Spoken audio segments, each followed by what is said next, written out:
Bonjour, et bienvenue sur la chaîne du philosophe Polysémie Sémantique, où on traite de documents inédits, et pour la plupart déclassifiés. Regardons les choses comme nous devons les voir, mais ici nous allons les regarder d'une autre façon, et ça commence maintenant. Bonjour, bienvenue pour cet 4e épisode de Dossier reptilien déclassifié. Donc pour revenir sur ce que la Maison Blanche connaît sur la situation, c'est qu'ils sont au courant pour les gris. Ils connaissent l'existence de bases extraterrestres sur des planètes de notre système solaire. Ils sont au courant pour les Martiens. Et oui, et là vous vous dites, oh mon Dieu. Vous n'allez pas me dire que les petits hommes verts venus de la planète Mars existent vraiment. Si je vous disais tout ce que je sais sur la situation extraterrestre, je crois bien que je perdrais toute crédibilité à vos yeux. Croyez-moi, la réalité de la situation extraterrestre est d'une importance et d'une complexité telle que je n'aurai pas le temps ce soir de vous en dresser l'état, et si je vous en faisais un compte-rendu superficiel, je pense que vous le trouveriez impossible à croire. Je vais donc me contenter de vous donner des vérités partielles et être très vigilant quant au choix de mes mots. Les Martiens sont une race humanoïde issue du même groupe de gènes que nous. Ils vivent dans des bases souterraines sur Mars et ne sont pas nombreux. Certains ont déjà immigré sur Terre, et en modifiant légèrement leur apparence physique, ils pourraient passer pour des humains en plein jour. Bill Clinton avait conscience de ces problèmes et a réfléchi à des moyens alternatifs pour communiquer avec les extraterrestres.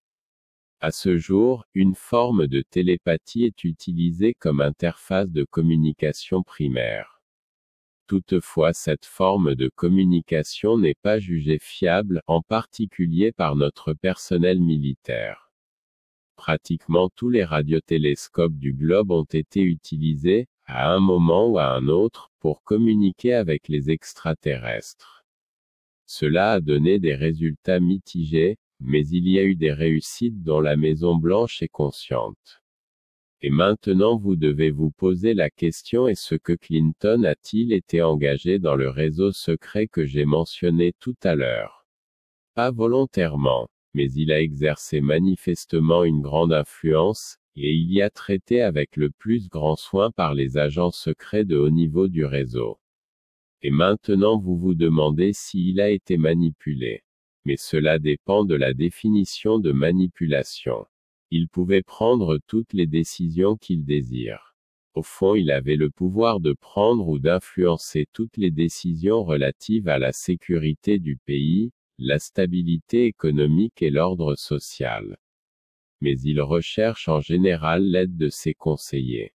Et des agents secrets de haut niveau appartenant à ce réseau secret conseillent ses conseillers.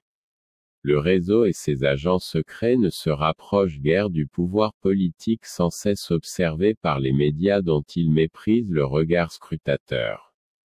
Tout comme ils méprisent le public en général. Clinton n'est donc pas manipulé, mais simplement conseillé.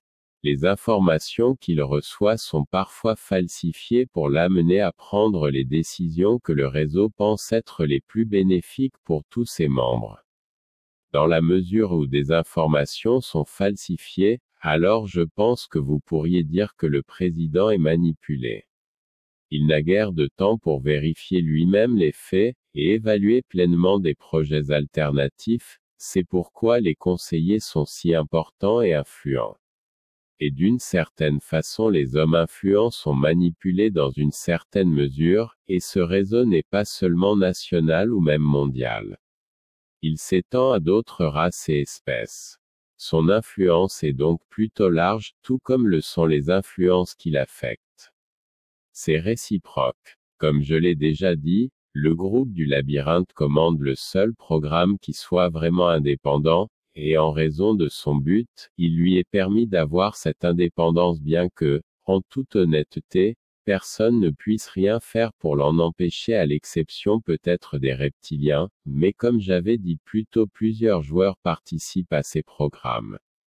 Mais sachez que même si je pourrais nommer la plupart d'entre elles, mais je ne saurais dans quel but, vous n'en reconnaîtriez aucun pour la plupart ou ne trouveriez aucune référence les concernant.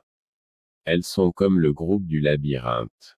En aviez-vous entendu parler auparavant? Bien sûr que non. Même la direction actuelle de la NSA ne sait rien du groupe ACIO. À une époque, ils en avaient connaissance. Mais c'était il y a plus de 35 ans, et les gens circulaient hors de l'organisation tout en gardant leur alliance avec le réseau d'informations secrètes et confidentielles. Et sachez qu'il n'y a absolument aucune influence de la mafia ou d'une criminalité organisée dans ce réseau.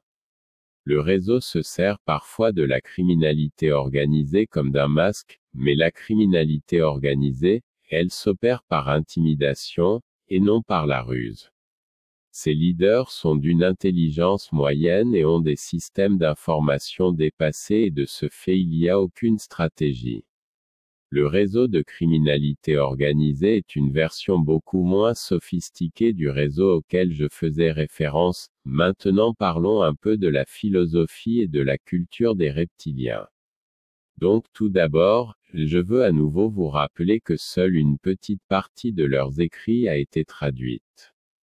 Ainsi, quels que soient les aperçus que j'en ai, ceux-ci sont limités par une compréhension partielle au mieux de leur culture, et de leur philosophie. Je veux également vous rappeler que les reptiliens ne représentent pas forcément la culture et la philosophie générale de leur temps. D'après nous, ils représentent un sous-ensemble ou un groupe culturel secondaire de leur temps. Ces mises au point faites, je dirais que les reptiliens ont le bénéfice d'à peu près 750 années supplémentaires de pensée évolutive. Nous pensons que des êtres humains de cette époque sont des membres actifs de la fédération de notre galaxie. Chaque galaxie a une fédération ou organisation aux liens souples dont font partie toutes les formes de vie sensibles de chaque planète de la galaxie. Ce serait l'équivalent de l'ONU de la galaxie. Cette fédération possède à la fois des membres invités et des membres par observation. Les membres invités sont les espèces qui ont réussi à se comporter de manière responsable pour gérer leur planète et qui allient une technologie, et une philosophie et une culture leur permettant de communiquer comme une entité globale avec un programme unifié. Les membres par observation sont des espèces fragmentées se battant encore les unes avec les autres pour le territoire, le pouvoir, l'argent, et la culture, et une quantité d'autres choses qui les empêchent de former un gouvernement mondial unifié. La race humaine sur la planète Terre est l'une de ces espèces et pour le moment elle est simplement observée par la Fédération, mais pas invitée à participer à ses décisions politiques et à ses systèmes économiques. Et là j'imagine que vous vous demandez si notre galaxie possède un gouvernement et un système économique.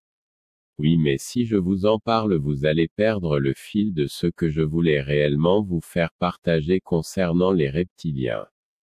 Mais la seule chose que je peux vous dire c'est que la Fédération n'empiète pas sur aucune espèce que ce soit.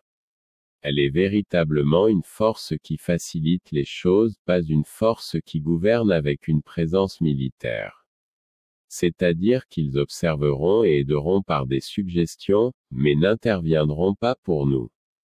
Vu comme ça on pourrait penser que ça ressemble à la direction première décrite dans Star Trek mais en réalité non. C'est plutôt comme les chefs d'une famille qui veut que ses enfants apprennent à se débrouiller afin de pouvoir apporter une plus grande contribution à la famille.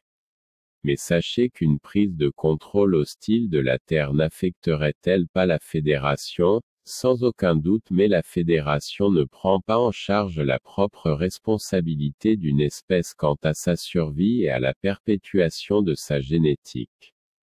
Vous voyez, à un niveau atomique, nos corps physiques sont faits presque littéralement à partir des étoiles. À un niveau subatomique, nos esprits sont les entrepôts non physiques d'un esprit galactique. À un niveau subatomique, nos âmes sont les entrepôts non physiques de Dieu ou de l'intelligence dont l'univers est imprégné. La Fédération croit que l'espèce humaine peut se défendre parce qu'elle est faite d'étoiles d'esprit galactique et de Dieu. Si nous ne réussissions pas, et que l'hostilité s'étendait à d'autres parties de notre galaxie, alors la Fédération y prêterait attention et ses membres défendraient leur souveraineté. Ceci est déjà arrivé de nombreuses fois. Et dans ce processus de défense, de nouvelles technologies surgissent, de nouvelles amitiés sont forgées et une confiance nouvelle est ancrée dans l'esprit galactique. C'est pourquoi la Fédération fonctionne comme elle le fait. Maintenant, si vous vous posez la question à savoir si la BST n'existe-t-elle pas quelque part dans la Fédération, la réponse est oui, elle existe probablement sur l'une des planètes les plus proches de notre noyau galactique. Et une fois de plus vous vous demandez pourquoi la Fédération ne nous aide pas. Et sachez que oui, elle peut nous aider. Et les Cortum sont des amis, membres invités, et ils nous aident. Mais eux-mêmes ne possèdent pas la technologie de la BST, c'est une technologie très spéciale dont l'acquisition est autorisée à une espèce qui a l'intention de s'en servir uniquement comme arme défensive. Et c'est là qu'est le défi. Et j'imagine que vous vous dites aussi qui s'occupe des autorisations et qui juge quand la Fédération accorde à une espèce prête à acquérir la BST, et je pense que cela concerne Dieu seulement. Et si vous vous demandez si je crois en Dieu, eh bien oui, j'y crois. Et c'est par ailleurs également le cas de chacun dans le groupe du labyrinthe, y compris 15. Nous avons eu des preuves tellement nombreuses de l'existence de Dieu ou d'une intelligence supérieure que nous ne pouvons plus en douter. Il serait impossible de refuser d'admettre son existence, en se basant sur ce que nous avons observé dans nos laboratoires. Et si vous voulez savoir si c'est Dieu qui décide du moment où on doit utiliser la BST, à cause des extraterrestres hostiles de 2011. Bien vous voyez le groupe du labyrinthe a bon espoir pour que le fait qu'une espèce tout entière soit accent circonflexe ne soit pas le facteur déterminant, mais pour qu'un sous-groupe de l'espèce puisse être autorisé à acquérir la technologie du moment qu'il est capable de la protéger de toutes les forces non autorisées. On espère que ce sous-groupe soit le groupe du labyrinthe, et c'est l'une des raisons pour lesquelles 15 a investi tant de ressources dans le groupe ACIO, et dans des systèmes de sécurité. Et je ne sais pas vraiment s'ils se sont développés en 12 ans, mais j'espère vraiment que oui. Mais la BST n'est pas notre seule voie de défense. Le groupe du labyrinthe a inventé plusieurs armes défensives que je ne vous décrirai pas toutes. La race extraterrestre prédite dans la prophétie n'a actuellement même pas conscience de l'existence de la Terre. Ils viennent d'une galaxie totalement différente. La prophétie dit qu'ils enverront des sondes sur notre galaxie et déclareront que la Terre est la meilleure bibliothèque génétique et la meilleure mine de ressources naturelles de la Voie lactée qui puisse être rapidement assimilée. Ils visiteront la Terre en 2011. La prophétie dit qu'ils se lieront d'amitié avec nos gouvernements et utiliseront l'ONU comme allié. Ils se mettront à orchestrer un gouvernement mondial unifié par l'intermédiaire de l'ONU. Et lorsqu'auront lieu les premières élections en 2030, ils battront l'ONU et prendront la tête du gouvernement mondial. Ceci par des moyens frauduleux. Et je tiens à mentionner que ces prophéties elles sont plutôt précises quant aux dates et certains événements, donc nous avons à peu près 13 ans pour produire et déployer la BST. Dans l'idéal, nous aimerions la terminer afin d'avoir une interface avec des points d'intervention de cette race lorsqu'elle décidera de faire la traversée jusqu'à notre galaxie. Nous aimerions lui faire choisir une autre galaxie ou abandonner totalement sa quête. Mais il se peut qu'il soit impossible de déterminer ce point d'intervention. Vous voyez, la technologie d'un plan de mémoire développé par le groupe du labyrinthe peut être utilisée conjointement avec la BST. Nous pouvons déterminer le point d'intervention où notre galaxie a été sélectionnée comme cible à coloniser, entrer dans ce temps et ce lieu et imposer un nouveau souvenir à leurs dirigeants pour les détourner de notre galaxie. Et rendu là, il serait logique de penser est-ce que le groupe du labyrinthe a déjà des scénarios pour écraser cette chose, voire même pouvoir empêcher ce groupe d'extraterrestres hostiles d'entrer dans notre galaxie, et si c'est vraiment le cas peuvent-ils nous trouver?